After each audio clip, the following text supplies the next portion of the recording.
સુરેન્દ્રનગર જિલ્લાના તરણેતર ખાતે ભાદરવા સુદ ત્રીજના દિવસે આરંભાયેલા આંતરરાષ્ટ્રીય ખ્યાતિ ધરાવતા તરણેતરના ભાતીગળ લોકમેળાના બીજા દિવસે ગણેશ ચતુર્થીના પવિત્ર દિને સવારે ત્રિનેશ્વર મંદિર ખાતે વર્ષોથી ચાલતી આવતી પરંપરા મુજબ પાળિયાદના પૂજ્ય વિસામણ બાપુની જગ્યાના મહંત પરમ પૂજ્ય નિર્મળાબા દ્વારા ધ્વજાનું પૂજન અર્ચન કર્યા બાદ ધ્વજારોહણ કરવામાં આવ્યું હતું।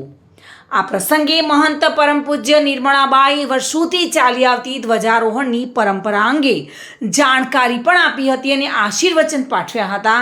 ધ્વજારોહણના પ્રસંગે ધાર્મિક જગ્યાના સંતો, મહંતો અને સમાજના આગેવાનો તથા અગ્રણીઓ સહિતના મહાનુભાવો પણ ઉપસ્થિત રહ્યા હતા।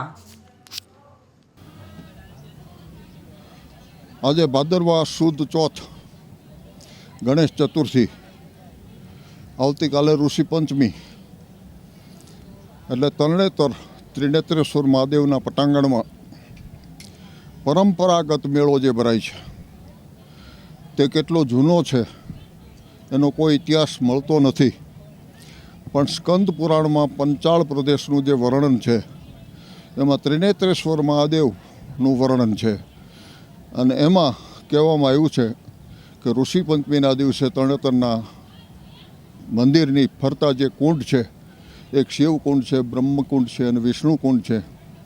એમાં શિવકુંડ છે એમાં ગંગાજીનું અવતરણ થાય છે।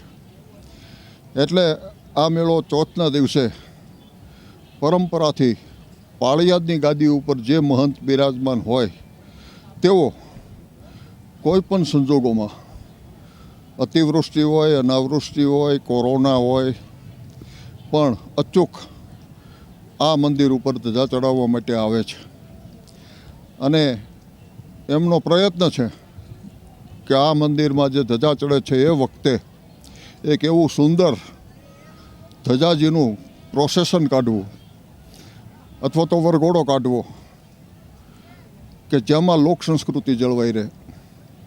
એટલે આજુબાજુના વિસ્તારમાંથી રાસ મંડળીઓને, છત્રીવાળાને, ઢોલીને, રાવણથા, શરણાઈ આ બધાને જગ્યા તરફથી આમંત્રણ આપવામાં આવે છે અને બધાય ઉલ્લાસથી આ મેળામાં આવે છે અને મેળો માણે છે, પણ જગ્યા તરફથી બધાને પુરસ્કાર પણ આપવામાં આવે છે।